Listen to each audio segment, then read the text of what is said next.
ಜಾತಿ ಗಣತಿಯ ಚರ್ಚೆಗಾಗಿಯೇ ಏಪ್ರಿಲ್ 17ನೇ ತಾರೀಕು ವಿಶೇಷ ಕ್ಯಾಬಿನೆಟ್ ಸಭೆ ಇದೆ, ಬೇರೆ ಯಾವುದೇ ಅಜೆಂಡಾ ಇಲ್ಲ. ಗುರುವಾರದ ಕ್ಯಾಬಿನೆಟ್ ಸಭೆಯಲ್ಲಿ ಕೇವಲ ಜಾತಿ ಗಣತಿಯ ವಿಷಯವನ್ನಷ್ಟೇ ಚರ್ಚೆ ಮಾಡಲಾಗುತ್ತೆ.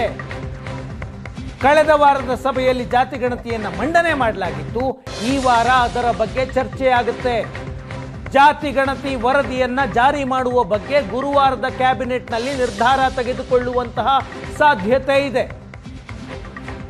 ಕ್ಯಾಬಿನೆಟ್ ಸಭೆಯಲ್ಲಿ ಜಾತಿ ಗಣತಿಯ ವಿರುದ್ಧ ಸಚಿವರು ಆಕ್ರೋಶವನ್ನು ಹೊರಹಾಕುವ ಸಾಧ್ಯತೆ ಇದೆ.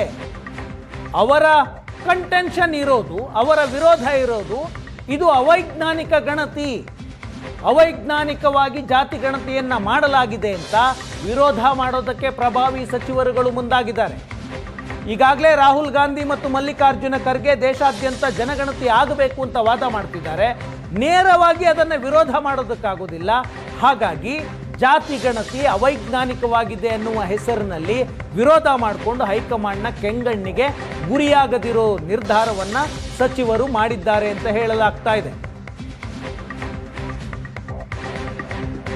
17ನೇ ತಾರೀಕು ಅದಕ್ಕೋಸ್ಕರ ಚರ್ಚೆ ಮಾಡಲಿಕ್ಕೋಸ್ಕರ ಕ್ಯಾಬಿನೆಟ್ ಮೀಟಿಂಗ್ ಒಂದೇ ಸಬ್ಜೆಕ್ಟ್ ಕರೆದಿದ್ದೀವಿ. ಅಲ್ಲಿ ಚರ್ಚೆ ಮಾಡ್ತೀವಿ. ಚರ್ಚೆ ಮಾಡೋದ್ರ ಬಗ್ಗೆ ಮಾತಾಡ್ತೀವಿ. ಈ ತರ ಕ್ಷುಲ್ಲಕ ರಾಜಕಾರಣ ಮಾಡುವಂತ ಬಿಜೆಪಿ ಅವರಿಗೆ ಮಾನ ಮರ್ಯಾದೆ ಏನು ಇಲ್ಲ ಅಂತ. ಇಷ್ಟು ದಿವಸ ಅವರೇನೆ ಜಾತಿ ಗಣತಿ ವರದಿ ರಾಜಕಾರಣಕ್ಕಾಗಿ ಸುಮ್ಮನೆ ಹಂಗೆ ಅಲ್ಲಿ ಫ್ರೀಜರ್ ಅಲ್ಲಿ ಇಟ್ಟವ್ರೆ, ಅದನ್ನ ಆಡಳಿತಕ್ಕೆ ತಗೋಬರ್ತಾ ಇಲ್ಲ, ಅದನ್ನ ಮನ್ನೆ ಮಾಡ್ತಾ ಇಲ್ಲ ಅಂತ ಹೇಳ್ತಾ ಇದ್ರು. ಈಗ ವರದಿ ನಾವು ಬಿಡುಗಡೆ ಮಾಡಿದ ತಕ್ಷಣ ರಾಜಕಾರಣ ಆಗೋಯ್ತಾ? ವಾಟ್ ಪಾಲಿಟಿಕ್ಸ್ ಇನ್ 95% ಈ ರಾಜ್ಯದ ಜನತೆ ಸುಮಾರು 6 ಕೋಟಿ ಜನಗಳನ್ನ ಇವತ್ತು ಸರ್ವೆ ಮಾಡಿ ರಿಪೋರ್ಟ್ಸ್ ಕೊಟ್ಟಿರೋದು. ಎಲ್ಲರೂ ಖುಷಿಯಾಗಿದ್ದಾರೆ. ನಾನು ನೆನ್ಸ್ಕೊಂಡಿದ್ದೆ ಕುರುಬರು 55 ಲಕ್ಷ ಜನ ಇದ್ದಾರೆ ಅಂತ, ಆದ್ರೆ ಅಲ್ಲಿ ನೋಡಿದ್ರೆ 44 ಲಕ್ಷ ಜನ ಇದ್ದಾರೆ. ಒಪ್ಕೊಬೇಕಾಗ್ತದೆ. ಈಗ ಕಾಪಿ ಕೊಟ್ಟಿದಾರ, ಅದನ್ನ ನೋಡ್ತೀವಿ. ಸ್ವಲ್ಪ ನಿಮ್ಮ ಅದರ ಮಾಧ್ಯಮದಲ್ಲಿ ಬಂದಿದ್ದು, ಪತ್ರಿಕೆಯಲ್ಲಿ ಬಂದಿದ್ದು ನೋಡಿದೀವಿ. ಲಿಂಗಾಯತರಲ್ಲಿ ಇವತ್ತು ದಿವಸ ವಿಶೇಷವಾಗಿ ಏನಾಗಿದೆ, ಮೀಸಲಾತಿ ಸಲುವಾಗಿ 2A ಮತ್ತು ಸಲುವಾಗಿ ಅವ್ರೇನ್ ಮಾಡ್ತಾರೆ, ಹಿಂದೂ ಗಾಣಿಗ, ಹಿಂದೂ ಬಣಿಜಿಗ, ಹಿಂದೂ ಸಾಧು ಅಂತ ಬರ್ಸಿರ್ತಾರೆ. ಆ ಜನಸಂಖ್ಯೆಯಲ್ಲಿ ಇವತ್ತು ದಿವಸ ಅದರಿಂದ ಕಡಿಮೆ ಆಗ್ತದೆ. ಅದನ್ನೆಲ್ಲ ಹಿಡ್ಕೊಂಡ್ರೆ ಇವತ್ತು ದಿವಸ ಲಿಂಗಾಯತರ ಪಾಪ್ಯುಲೇಷನು 1 ಕೋಟಿಗಿಂತ ಮೇಲೆ ಹೋಗ್ತದೆ. ಮೊದಲನೇದು ಅನ್ಸೈಂಟಿಫಿಕ್ ಆ್ಯಂಡ್ ಔಟ್ಡೇಟೆಡ್ ರಿಪೋರ್ಟ್ ಏನಿದೆ ಇವತ್ತು, ಅದನ್ನು ಇವ್ರು ಕಸದ ಬುಟ್ಟೆಗೆ ಹಾಕ್ಬೇಕು ರಾಜ್ಯದ ಮುಖ್ಯಮಂತ್ರಿಗಳು. ಯಾಕಂದ್ರೆ 10 ವರ್ಷ ಕಳೆದಿದೆ.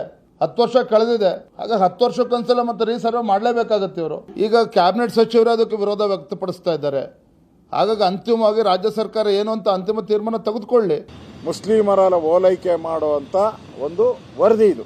ಅದು Siddaramaiah, dictated by Siddaramaiah, proof reading by Siddaramaiah, printing by Siddaramaiah, ಕ್ಯಾಬಿನೆಟ್ಗೆ ತಂದಿದ್ದು ಬೈ ಸಿದ್ದರಾಮಯ್ಯ.